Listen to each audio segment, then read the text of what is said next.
Right, we're in the front paddock now, and we're getting some of the potential prize-winning cars lining up now for the award ceremony that's going to take place shortly. And there's a noisy one behind us there, and we've got a lovely Fiat 500B here with I've forgotten, it's Mike, isn't it? Mike Hogarth.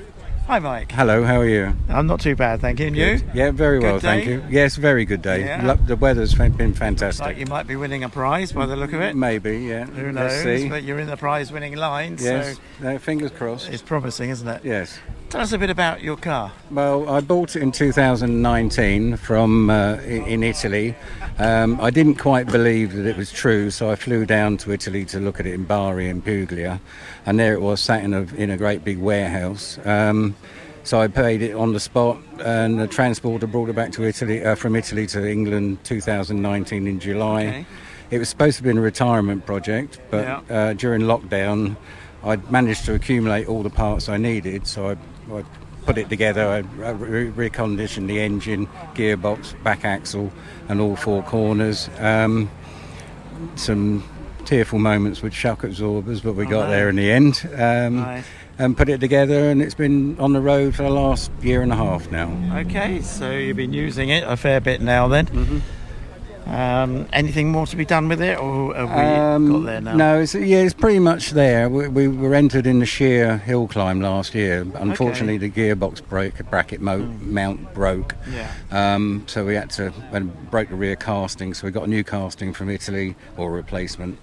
Beefed up the gearbox mounting, so hopefully, fingers crossed, we'll be ready this year.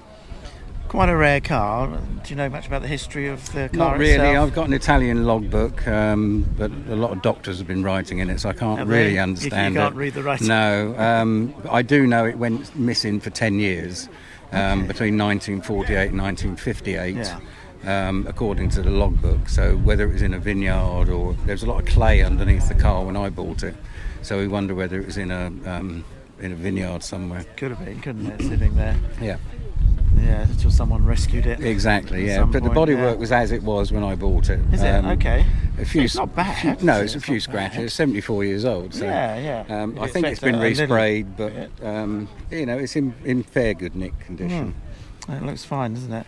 What sort of engine have these got? It's a 4-cylinder overhead valve, 700cc, air-cooled, one carburettor, plugs and points like the old-fashioned days. Yeah. No electronic ignition. The only thing I put on as a modern part, I put a little electric fuel pump in there, because if it stalls and it loses fuel from the decapitation, so that the pump just keeps it topped up in hot weather. And that seems to do the trick. It does, yeah. It seems to work. Sounds like an idea. Are we able to open up the bonnet? Yes, or sure. is it a bit, or is it tricky? Oh, right, okay. I was expecting it to go back that way. Well, that's why they managed to get it so far forward. Yeah. And then the fuel tank is behind. Wow.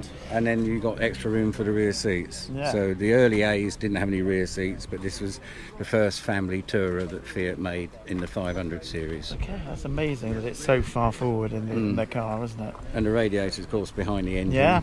It's driven off the dynamo pulley. There's a shaft that runs through the rocker cover and drives a fan. So how does that work with the radiator? Does it draw air in gravity. here? Yeah, it just draws air through the front. There. It's mostly hot across air. the hot engine. Yeah, exactly. And into the radiator. Yes, it's not the best design. But there's no pump either, so it's gravity. It circulates by gravity. Right. Okay. But it seems to work. Yeah, it does seem a strange design, bringing it across the hot engine to cool it down. And then out through here, so you get quite a lot of heat coming out through there.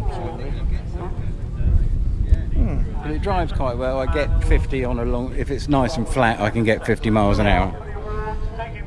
Which must be pretty near its top limit, I would think. Yeah, you wouldn't go much quicker than that. No. But you're wary of people travelling behind you, but they don't seem to worry about it too much. So people are very kind. Let's just have a look in your cockpit here, shall we? So I've got front opening doors. There we go. So two normal layout, brake, clutch and accelerator. The handbrake works on the output flange of the gearbox, not the brakes, so it stops the prop shaft from turning. Yeah. And 4-speed and reverse, synchromesh on third and fourth, and crash on first and second. Right, that looks pretty tricky, that gear stick. It's a bit of a pudding. A bit of a wobble, and you get in there eventually. Yeah, first, but the difference between first and third is usually stall it.